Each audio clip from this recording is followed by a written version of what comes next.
Հանգիստ։ Ձյոնիկ։ Մենակ չկանգնեք, էլի։ Ինչ ուզում ալնի։ Չէ, լավն է։ Ինչ ուզում ալնի դուրս եկավ ցունամի բան, հա։ Չկանգնեք դուք։ Ես մտածում էի նոր ինչ կենթանիներ կան, որ մարդկանց այդքան կարող են նման լինել, այդ կենթանիները այնքան լավն են, որ անգամ ինքս ինձ հետ չէի ուզենա համեմատել, անգամ կոկորդիլոսին։ Գետաձի։ Ինձ ով որ կենթաներ հետ։ Վայ քեզ կատվի։ Սիրում եմ կատուներին, օպերատորը վտանգ չի ներկայացնում, ագրեսիվ չի, մանր չի, երևի եղնիկի։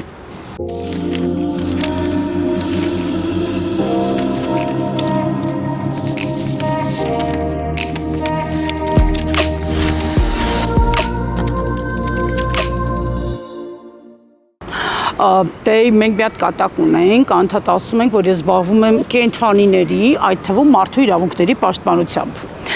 Այդ ամենավատն է նկարագրում մարդկանց, չնայած երևի կենթանիներին է։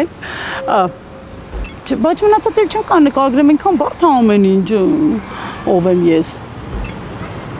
Չգիտեմ, ինձ վերագրել եմ կենթանիների պաշտպանության առաքելություն ու մերջ, այսքան է։ Քանի կար մարդկանցով էին զբաղվում, հիմա անասուններով, դե ես ուղղակի այդպիսի մարդկանց չեմ կարող ասել անասուններ, որտեղ անասունները անհամեմատ ավելի կարևոր արարածներ են եւ անգամ թթվածնի օգտագործման տեսանկյունից, դե հա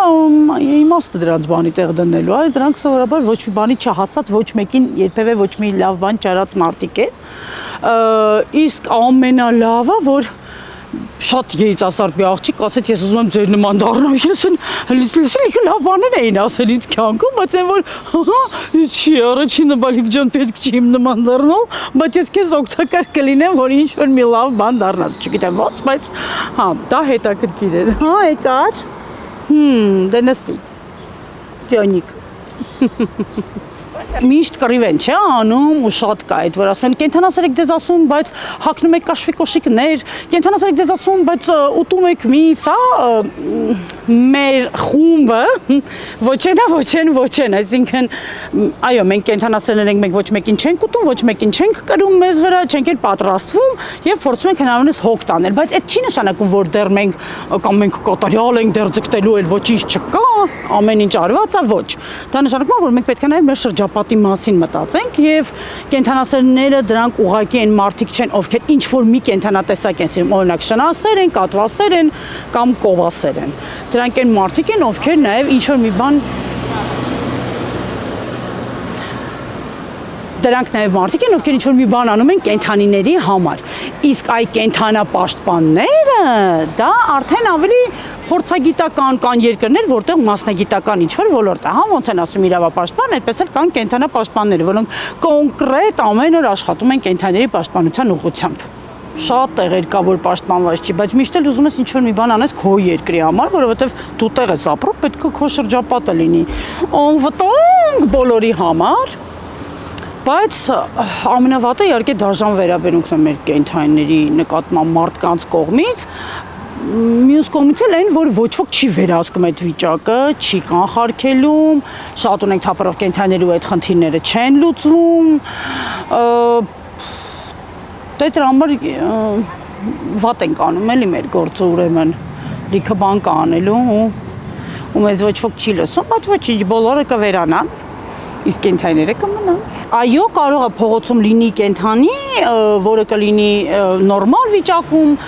բավականին ուրախ, որովհետև իր համար իր բնականon վարքն էլ է այդտեղ նորմալ, հա, բայց հիմնականում կենթանիները վնասվում են մարդկանց կողմից, այդ թվում վթարների տեսքով, միտումնավոր, դաժան վերաբերմունքով, այլ կենթանիների կողմից, եթե իրենց տարածքում են եւ այլն, այդ պատճառով մենք այո, պետքա ձգտենք այնպիսի քաղաքակիրթ իրավիճակի, երբ որ մենք չենք ունենա այս աստիճանի, այս քանակության թափառող կենթանիներ փողոցում եւ այդ պատճառով միանշանակ միակ աշխատող միջոցը, որը Հայաստանին համաչափ տարբեր երկրներում բնականաբար այսօր էլ աշխատում է, դա զանգվածային ամլացման ծրագրերն են։ Երբ որ կենդանիները բռնում են, իրենց վիրահատական փոքրիկ միջամտությամբ, իրենց վերարտադրություն այլևս դադարում է տեղ ունենալ մեր կյանքում, բարեբախտաբար թե ցավալիորեն նրանք պատվաստվում են, դառնում են մարդու համար անվտանգ եւ վերադարձում են իրենց բնամիջավայր եւ այսպես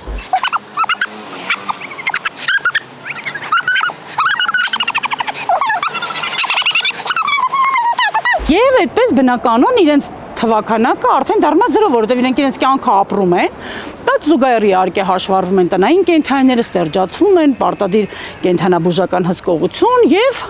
բնականաբար մենք ունենում ենք այն երազելի միջավայրը, որը ունեն քաղաքակիրթ երկրները։ Ընդհանրապես մարդը ամեն ինչից պետք է հեռու մնա, որովհետև որ մենք տեսնում ենք մարդը ամենին մոտենում է ինչար վերածվում այդ ինչ որ մի բանը, պարզալին է որ մարդը միակ ավելորդ կենդանին է մեր մոլորակում, բայց մյուս կողմից էլ պետքա չէ լինեն մարդիկ, ովքեր պետքա նաև կենդանիների մասին հոգ տանեն, չէ՞։ Այսինքն Այդտեղի մարդիկ պետք են, մնացածները երևի այդքան չէ։ Այսինքն ընդհանրապես ամեն ինչի մասին հոգ տանող մարդիկ պետք են։ Այս դեպքում կենդանիներին մոտիկ պետքա լինեն, օգնության կարիք ունեցողներին պետքա մոտիկ լինեն, տարբեր շատ խնդիրներին պետքա մոտիկ լինեն, իսկ մնացած դեպքերում պետքա հեռու լինեն։ Ամենակարևորը, որ ծնողները պետք է հասկանան, որ ինչքան էլ իրենք վախենան տարբեր բաներից եւ տարբեր վախեր ունենան ընդհանուր առմամբ, մանավանդ կենդանիներից, անգամ առնետներից, օծերից, միջատներից, իրենք պետք է ամեն ինչ անեն, որ իրենց երեխան դա չունենա, որովհետեւ ինչքան իրենց երեխան լինի անվախ եւ վստահ կենդանու շրջապատում, այնքան ավելի անվտանգ կլինի։ Երբ որ տեսնում ես, որ կողքդ ընդհանրապես ոչ ոք դրանով չի հետաքրքրվում, ամեն ինչ շատ թույլ է, ով էլ կենդանիներին սիրում են, չգիտեմ, լավ չէին վերաբերում, ժամանակները փոխվել են հիմա, մարդիկ բավականին կենդանամոտ են դարձել, կենդանիներն էլ մարդամոտ, որովհետև շատ են, նորաձև է, ինչ որ տենց, հա, բայց իրականում այդ շուտ էր, երբ որ առաջին անգամ եկան մեր ես կրակոցներից արթնացա ու իմացա, որ կրակեցին մեր շներին, որոնք որ շատ խելոք հանգիստ շներ էին, որ բոլոր բակի երեխաները խաղում էին դրանց հետ, այդ տեղից կռիվը սկսեց, այդ դեռ 96 թվականներ։ Շատ կարևոր է, որ մարդիկ բացի իրենց օրինակ երեխաներից կարողանան ինչ-որ մի ձև նպաստել ուրիշի երեխաներին, հա, որովհետև ուրիշի երեխաները չկան։ Դրանք կարող են լինել կյանքի դժվարին պայմաններում, օրինակ հայտնված երեխաներ, տարբեր կարիքներով եւ այլն, հա։ Դա վերաբերում է նաեւ ուրիշ մարդկանց էլ, բայց կենդանիների հարցում, երբ որ դրանք այն չոր քո տանիներն են փամփլիկ, որոնք քեզ նվիրված են, քո պատճառով են, որ փողոցում են կամ խնդրի մեջ են, էլի մարդու պատճառով են, դա շատ կարևոր է, որ դու սեփական կենդանի ունենալով կարողանաս նաև մի փոքր հոգատարություն ունենալ նաև ուրիշ, հատկապես դրսի կենդանիների նկատմամբ։ Գուցե դու չկարողանաս ворթեգրել, որովհետև չես կարողանա տանել տուն, բայց դու կկարողանաս գոնե հովանավորել, ինչ որ կացարանների օգնել, կամավորներով, օրինակ քո երեխաների հետ գնալ եւ այդ կացարաններում կարողանալ օգտակար լինել, այսպես։ Քանի որ դաշտային աշխատանք շատ չեմ անում, հիմնական շփվում եմ այն կամավորների հետ, ովքեր որ հարյուրներով կենդանիներ են փրկում, բուժում, ворթեգրման տալիս, իրականում ես առաջի անգամ հենց փոքր էի, որ կենդանիներին փրկում էի, կերակրում էի, եւ այդ իսկ պատճառով հիմա ավելի շատ զբաղվում եմ այն ամեն ինչով, ինչ որ երկարաժամկետում կենդանիներին կօգնի։ Այսինքն դա օրենսդրական մշակումներն են, երեխաների կրթական ծրագրերն են, քարոզչական աշխատանքներն են, ռազմավարական ծրագրերն են, այս սրանով եմ ես դրա համար զբաղվում, բայց առաջի անգամ դեռ 14 տարեկան էի, որ բակի ձագերին փրկեցինք, կերակրեցինք, մեծացրեցինք ու իրենց հետ խաղում ենք մինչև իրենց կերակրելը, տվեցինք տարբեր մարդկանց, բաժանեցինք, այսինքն ու հետո իրանց եկան ու կրակեցին, ով որ մնացել էր։ Մի անգամ եղել է դեպք, երբ մենք ազգային ժողովում ինչ որ հերթական լսումներ ունեինք, ես իհարկե բացարձակապես բարձր չեմ կարող գնահատել այդ միավորի աշխատանքը, բայց կարևոր էր մեզ համար, որովհետև էլի կենդանիների համար էր։ Մենք դրանք միշտ համարում ենք անիմաստ ժամանակի վատնում, մեզ համար ոչինչ չեն անի, կենդանիների համար նույնպես, բայց դրանք շատ կարևոր են եղել միշտ մեզ համար ու մի անգամ ես ստիպված եմ եղել, որովհետև կամավորներից ոչ ոք չի կարողացել գնալ եւ ավելի հեռու քան կենտրոնն է եղել, ես ստիպված եմ եղել գնալ, վերցնել, տանել եւ իհարկե այլևս դրանից հետո հնարավոր չէր գնալ։ Այո, ազգային ժողովի հետ հանդիպմանը եւ երևի բարին էլ դա էր, կենդանին գոնե փրկվեց։ Չկա որևէ ընտելացված կենդանի մարդու կողմից, որ մարդու հետ շփումից տանջվի։ Եթե դու իրեն ավելորդ ցավ չես պատճառում, օրինակ ինչ որ տեղից չես քաշում, սովորաբար ոնց որ երեխեքն են անում, գալիս են փոչից են քաշում ականջից, այլ դու իրեն փորձում ես քեզ ավելի մտերմացնել, որ ինքը քեզ ավելի սովորի, ինքը դրանից ոչ մի կերպ չի տանջվում, հակառակը։ Նպատմի։ Ինքը ուզում է խաղա, որտեղ ինքը ակտիվ է, շատ չի ուզում մնա, բայց կարող ենք մենք իրեն բաց թողնել, գնա ընկնի մեքենայի տակ, էդ էլ է տարբերակ։ Ես պատկերացնում եմ հետո ինչ կլինի մեկնաբարություններում։ Ով եք դուք։ Հաջան, հաջանիկ։ Հաջանիկ։ Հաջանիկ, давай։ Նորմալ է միկրոֆոնը։ Հա, չենք կպե։ Ասիկությամբ ես ընդհանրապես դեպի իրավունք եմ գնացել, համադրելը հեշտ էր։ Ուղղակի հիմա էլ մանավանդ մայրիկը հաճախ ասում է այնքան կարևոր գործեր կան, որ կենդանիները նաև պետք է լինեն զուգահեռ, բայց դու զբաղվում ես միայն նրանցով, բայց ես մենակ նրանցով չեմ զբաղվում։ Ես ավելի շատ հանգստանում եմ, ուտում եմ, մայր ամեն ինչ լավ կլինի։ Համոզված եմ, որ կենդանիները բանական են, ոչ պակաս քան մենք, ուղղակի այլ բանականությամբ են, այսպես ասած, օժտված կատուներին, որտեղ ուզում եմ անպայման իմանալ իրենք ինչ են մտածում։ Չգիտեմ, ուզում եմ խոսեն, որ իմանամ։ Չէ, բայց իհարկե ինձ թվում է լիքը ծիծաղել ենք մենք իրենց համար, որտեղ իրենք էլ ունեն նաև ոչ այդքան երջանիկ ճակատագիր, բայց միևնույն ժամանակ իրենք այնքան, չգիտեմ, վեհ են, տարբերվում են էլի մեզանից ու մյուս կենդանիներից։ Ես իհարկե փողոցում կենդանիներին այդ եւ մեր բակում շրջապատ իհարկե կերակրում եմ։ Այդ չես կարող, միշտ էլ մեքենայի հետ մեջ կեր ունես, ինչ որ այդ կա, բայց անմիջական որ ես դա իմ օրվա մաս ունենամ, բացի մեր բակի կենդանիներից, չէ։ Որովհետև դա ինձ համար ահավոր մեծ տառապանք է, մանավանդ երբ որ ես տեսնում եմ տանջվող կենդանիներին։ Ուղղակի երբ որ ահազանգում են, ես միշտ զանգում եմ կամավորներին, այսինքն դա անպայման օրվա մաս կազմում է ու հիմնականում դա լինում է առավոտ շուտ, որովհետև մարդիկ գնում են աշխատանքի, ինչ որ մի կենդանի են տեսնում վիրավորված, վնասված ու անպայման զանգում են։ Ու այդպես շատ օրեր են սկսում շաբաթվա մեջ առնվազն կեսից ավելին։ Բայց դե քանի որ ես ուշ քնում շուտ արթնանում եմ ու շատ եմ նաև գրավոր աշխատանք անում ու շատ խոսում եմ հեռախոսով տարբեր կապի միջոցներով, այդ ամենի շատ է լինում, որ շատ խոսալով եմ արթնանում։ Տանջվար դու։ Եթե ընտանիք կենդանիներից ենք խոսում, միանշանակ կատուները վերջն են, ուղղակի շները միշտ այնքան են մարդուն մոտ ու իրենք իրենց ամբողջ վարքով ամեն ինչ անում են, որ դու իրենց սիրես։ Ի տարբերություն կատուների, բայց ես մեկը մի քիչ կատվային եմ։ Թունավոր օծից կամ ինչ-որ մեծ խոշոր գիշատ չի, հա, պետք է որ օբյեկտիվորեն այդ բանին վախենաս։ Բայց կենդանիներից վախ չունեմ, ավելի շատ միջատներից։ Հիմա ես այդ վախի հաղթահարման ճանապարհին եմ։ Անգամ կան այնպիսիներ, որ կարող են բռնել, տեղափոխել, որ չսպանեմ, էլի անիմաստ տեղը, բայց էլ շատերին սպանում եմ, բայց կաներ օրինակ խավարասերները զարհուրելի է, պատկերացրու մաման թռնողները թռնեն վրեդ, հանկարծակի, չգիտեմ, ահա մի քիչ կա դեռ, այնպես որ հաղթահարում ենք, մարդիկ ունեն տարբեր վախեր։ Մարդիկ այն կարծրատիպերով են մեծանում, որ դա կարող է լինել կեղտոտ, այսինքն զզվեն, օրինակ։ Մարդիկ լինում են անտարբեր, որովհետև օրինակ սիրում են ուրիշ բան, հա, ծառ, երեխա, էական չի։ Այնպես որ այդպես չի լինում, որ ինչ-որ մի բանասեր չլինի, բայց եթե մարդիկ այդպես ոչինչ չեն սիրում նրանց, միանշանակ պետք է մեկուսացնել հասարակությունից, ցանկալի է քիմիական միջամտության միջոցով, բայց իրական չէ, նախ պետք է սիրել, որովհետև կարելի է դրան սովորել։ Ես շատ մարդիկ եմ ունեցել իմ շրջապատում, ովքեր եղել են բացարձակական տարբեր,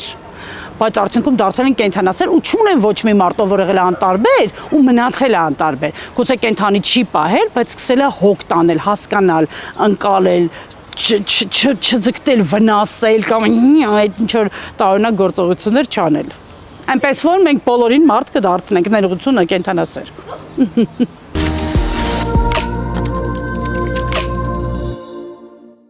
Վերադառնանք կոկորդիլոսների թեմային։ Տեսեք, օրինակ ես շատ կուզեի կոկորդիլոս ունենալ, բայց հասկանալի է, չէ՞, որ վայրի կենդանիներին չի կարելի։ Վայրի կենդանիներին որպես ընտանի պահել չի կարելի ու պետք է միանշանակ արգելված լինի օրենքով։ Դե հաշվի առնելով, որ մենք օրենսդրական դաշտն էլ մարդկանց համար նորմալ չի ուր մնաց կենդանիների, այնուամենայնիվ ասեմ, որ չի կարելի իրանց պահել եւ այդ պատճառով ես որևէ տեսակի վայրի կենդանի երբեք չէի վերցնի պահելու։ Արդեն չէ, դավաճանաբար տնկվեց 15 տարեկանում, նորին չեմ կարող, դե ոնց որ քո ընտանիքի անդամը լինի, երեխան լինի, իրեն չես փոխարինում, բայց մտածում եմ, որ ուրիշ կենդանատեսակ անպատճառ պետքա, որովհետև գոնե պետքա ոչ թե բոլորով զբաղվել միայն, այլ նաև ինչ որ մեկի կյանքը փրկել։ Առյուծներից այսպես չեմ վախենում, բայց եթե գա շատ մոտիկ, իհարկե կվախենամ։ Դե դա ահավոր է, գիտես, այդ ապաշնորության գագաթնակետը, երբ որ անկազմակերպվածության արդյունքում միտումնավոր արվում են գործողություններ, որոնք տրամաբանական է, չէ՞ որ պետք է այդպիսի զարհուրելի արդյունք ունենան եւ որևէ արդարացում դրան չկա։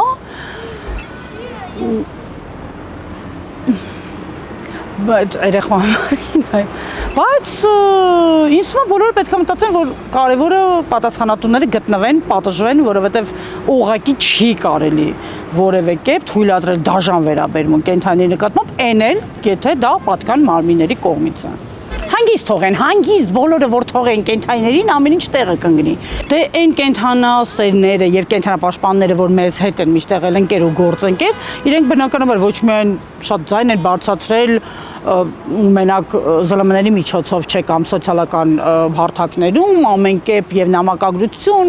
փորձել ուշքի բերել նույն իրավապահ մարմիններին, չգիտեմ այդ ինչքանով իհարկե ազդեցություն կունենա, որովհետեւ նրանք սովորաբար անզգամ են, հատկապես իրենց պարտականությունների կատարման ընթացքում, բայց դա միևնույն է ազդեցություն ունենալու է, որովհետեւ եթե ժամանակին դաժան վերաբերմունքը սովորական էր, ապա հիմա մարդիկ ավելի շատ են ուշադրություն դարձնում ու հետեւաբար ես համոզված եմ, որ մենք մի քիչ էլ ու կհասնենք մեր երազանքների կենդանասիրական աշխարհին։ Ես ուզում եմ, որ երեխաները շատ սիրեն կենդանիներին, որովհետև դա միակ ճանապարհն է, որ իրանք լինեն անվտանգ կենդանիների հետ։ Ու ես չգիտեմ էլ, ես դա ավելի շատ ուզում եմ երեխաների համար, թե կենդանիների։ Ընդհանրապես բարեգործությունը դարձել է մեզ մոտ ինչ որ չգիտեմ անհասկանալի ինչ-որ մի բան, ոչ թե որտեղ չի կառավարվում, այլ որտեղ մարդիկ շատ հաճախ նաև չեն վստահում։ Թափանցիկության, պակասի պատճառով շատ բան կարող ենք ասել, հա, բայց ես համոզված եմ, որ կենդանիների շուրջ էլ կա այդպես, որ մարդիկ անգամ կարող են վնասել միտումնավոր կենդանիներին եւ փորձել ինչ-որ շահ հետապնդել։ Բայց քանի որ մեր անմիջական շրջապատում դա տեղի չի ունենում ու համացանցում են մենք վերահսկում ենք այդպիսի վիճակները, սովորաբար մենք ավելի շատ տեսնում ենք մարդկանց, ովքեր կարծես թե ուզում են փրկել, ուզում են օգնել, բայց իրենց մոտ դա չի ստացվում ու ավելի վատ է լինում։ Այս սա ավելի հաճախ հանդիպող երևույթն է։ Ես պատկերացնում քանի լեզվով, քանի հայհոյանք կհնչեր տարբեր մարդկանց հասցեին, որովհետև ինքը մեզ համար որդեգրման է, մենք տալիս ենք իրան որդեգրման, ինքը 2 ամսական տղա է եւ բնականաբար հաշվի առնելով որ փողոցում է ծնվել, իր մայրիկն էլ անհետացել է, ինքը ունի տարբեր հիվանդություններ, այդ թվում եւ մայրական խնամքի, այսպես ասած, բացակայության պատճառով։ Դրա համար մենք իրան պետքա լինենք համ մայրիկ, համ հայրիկ եւ փորձենք որդեգրել ու երջանիկ ընտանիք տալ։ Եվ ինքը էլ չի հայհոյի ոչ մեկին, անպատճառ պետք է իրեն որդեգրեք, ինքը ջոնիկ, հիմա մենք իրան պուճուրիկ բուժում ենք անում և բուժելուց հետո անպայման եկեք ու որդեգրեք ինքը տղա է, 2 ամսական շոտ սիրուն ու պապուկ։ Ամենակարևորը, որ պետք է այն կենդանիները, որոնք որ ավելի շատ են քեզ հանդիպում առօրյայում, հատկապես եթե մենք մտածում ենք անվտանգության մասին, այն էլ երեխեքի, մենք պետք է անպայման իմանանք դրանց հետ շփվելու կանոնները, որովհետև եթե կանոնները իմացար, միանշանակ անվտանգ ես լինելու կենդանիների շրջապատում ու հաստատ դու ավելի շատ ես սիրելու կենդանիներին, կենդանիներն էլ քեզ։ Եվ այդ անվտանգության կանոնները, հատկապես ինչպես շփվել կենդանիների հետ, ոնց մոտենալ, ինչին կարելի է կպնել, արդյոք կարելի է օրինակ կոպի ձևով փորձել գուրգուրել նրանց եւ այլն, այդ շատ կարեւոր է։